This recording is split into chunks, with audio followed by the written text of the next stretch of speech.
ایک شخص نے آئینہ دیکھا تو معلوم ہوا کہ اس نے قمیض الٹی پہنی ہوئی ہے اور ناک پر سیاہی بھی لگی ہے۔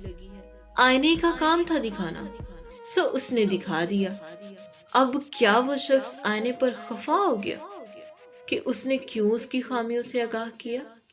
نہیں، بلکہ وہ فوراً اپنی بگڑی ہوئی حالت کو درست کرنے کی فکر میں لگ جائے گا۔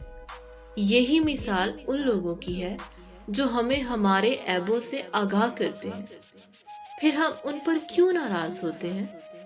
وہ بھی تو در حقیقت ہمیں ہماری روح کا آئینہ دکھا رہے ہوتے ہیں۔